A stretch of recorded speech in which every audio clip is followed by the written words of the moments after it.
Was his dark side lament with a focus on hypnotizing spell. He memorized laws to help sharpen his claws for a future for which he was bent. The time would surely come when for office he would run and claim he was just heaven sent. Another politician has just taken center stage. He tells all the people that he loves them so. He comes on like a sage, says with him they should engage. A false prophet selling endless empty prose.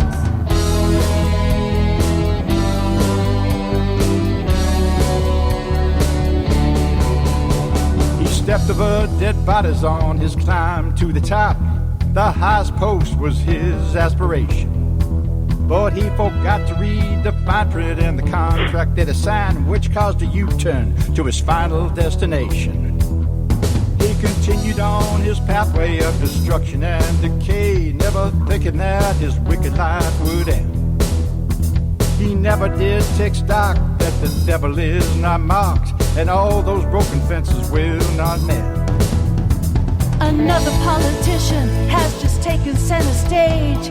He tells all the people that he loves them so. He comes on like a sage, says with him they should engage. A false prophet selling endless empty prose. He feels no lament for the lives that he spent. A jackal who thinks he can't be touched. But there will come a day when the devil's birds of prey paint their canvas with his lost soul's carrion brush. Night Dreams Talk Radio, After Dark, wants to give a big shout out to all the truckers that listen to our show. Good evening or morning, depending on your time zone. From the Pacific to the Atlantic to you worldwide.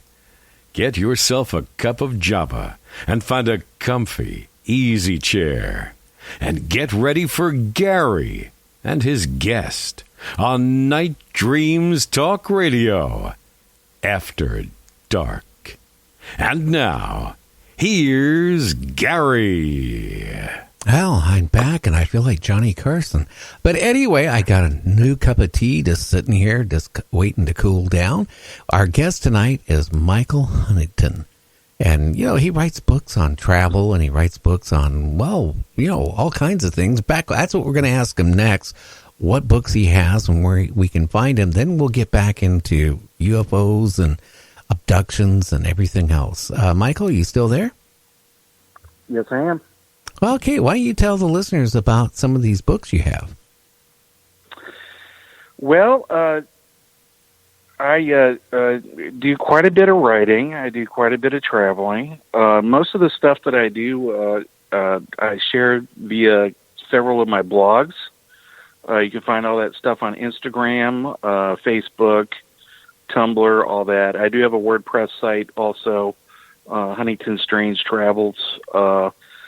Yeah, aside from doing a couple of magazine articles and a couple of things in a couple of different, you know, books, I've been focused on my book projects, and I initially set out to do one book like 4 years ago, and I got to the point where I was just doing so much traveling and so much writing that I just kept at it. So what I have is actually I've written 6 books, and they should be coming out all together sometime next year. I'm, you know, when you write and then you do the publishing stuff, the publishing, you know, with the formatting, the publishing, marketing, and all that sort of stuff, that's separate from the artistic endeavor of the writing. You know, so I didn't want to break that groove. I wanted to be as productive as I can, or as I could be. So my books will be coming out. There will be 6 titles, and I am going, now that travel is over for this year, I'm focused on doing the formatting and seeing if I can't get those out by spring. So A lot of work. You know, I've had some authors that have been on my show, and I hate to say it. I read their books. I wasn't impressed, but I'm never going to say that to the guests. But they would sit there and brag to me, well, I wrote this book. It's 318 pages, long. And I wrote it in a week, and I then had it published on Amazon.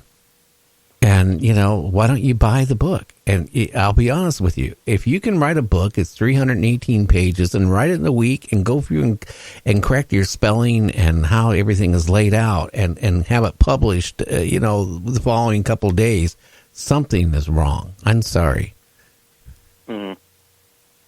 Yeah, I'm the same way. I'm an independent person. I have a regular day job. I have a wife and I have kids and I have a house, so, I'm not a full-time professional writer, because really you can't really make much money doing that. You can't really, maintain a home unless you're, you have a lot of successful titles out there. So, which is why, when I started doing it, I wanted to do it seriously. And, I wanted to do it to where it was the most impactful, and I didn't want to just put something out just to put something out. So people have been like, where's your book at, Mike? Where's your book? I'm like, well, I got several coming.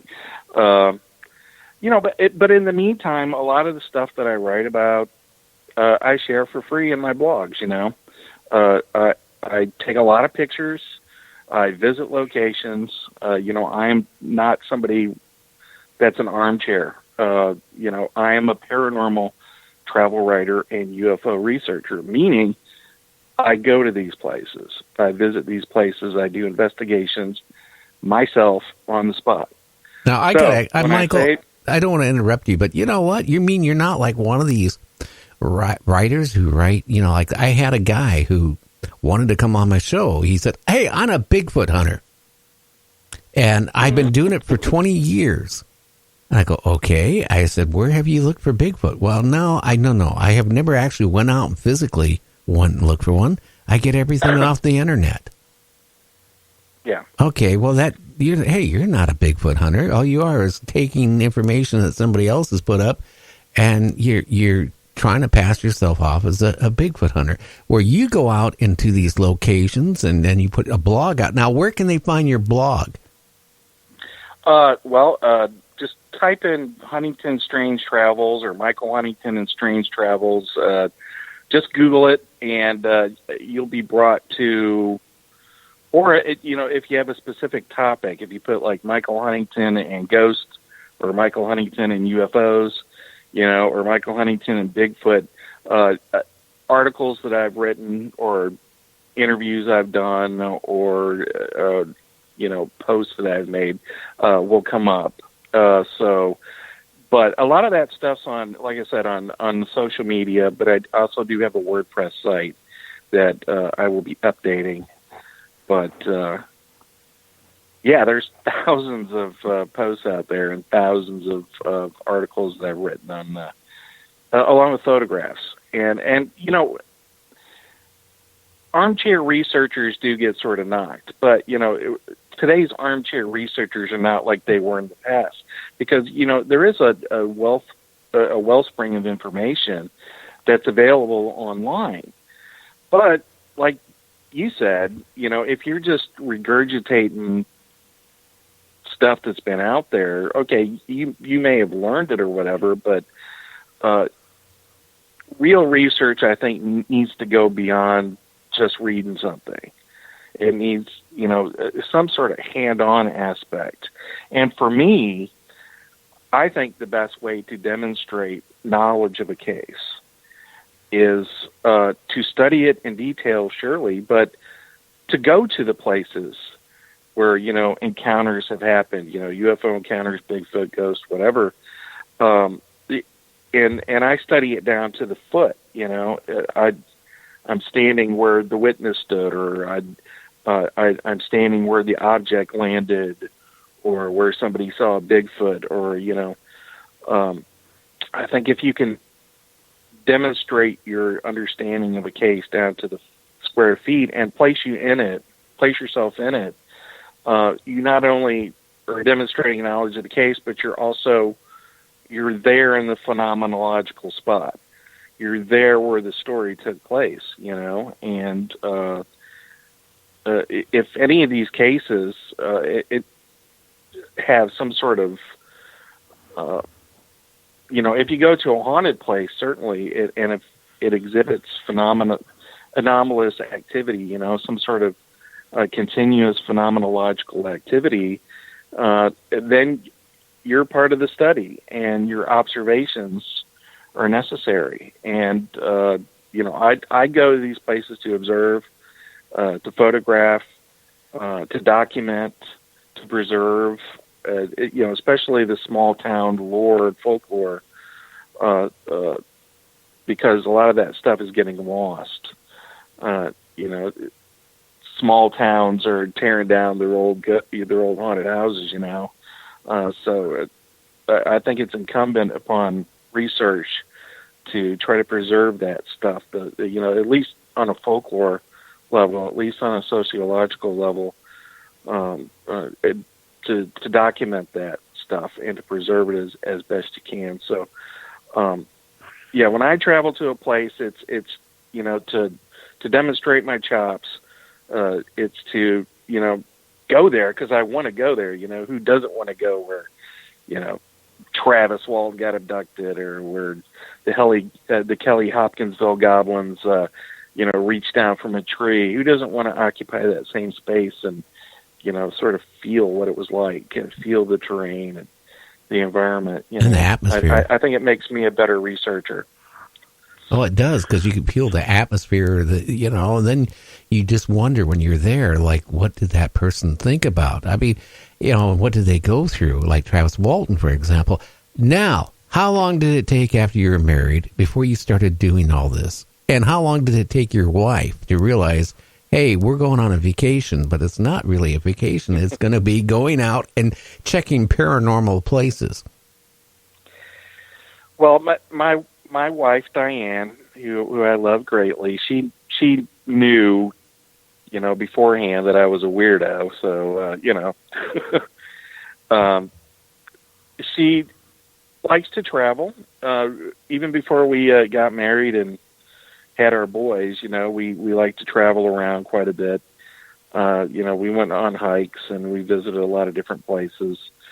I guess it was probably when we started having the babies, the boys, about 9 years ago or so. I really got into Google Maps with the purpose, and Google Earth with the purpose of, really pinpointing, some of these anomalous locations, with the intent of, doing some life bucket sort of stuff, always wanting to visit different places, and see if I can't knock some of that stuff out of the way. And, it was a project that took a couple of years. I actually, like I said, did that research down to like square feet, and just started adding, all kinds of anomalous stuff. And, I had hundreds and then thousands of interesting places. And, it started out just taking normal vacations. And, if something's along the way, we'll stop and see it. Or if there's something to see in wherever we're going, you can still take a trip to Disneyland or Disney World, and along the way, if you really do your research, you can find some interesting stuff to see. There's always some sort of haunted house or a UFO encounter or some sort of roadside attraction that's unique and interesting. And we started doing that with the boys, even when they were babies, and kept up with it. And I visited hundreds and hundreds and hundreds of anomalous spots, sometimes multiple times, to document. Like I said, I got 6 books worth of photos and write-ups on places. So, it's called cryptotourism. Some people, do this sort of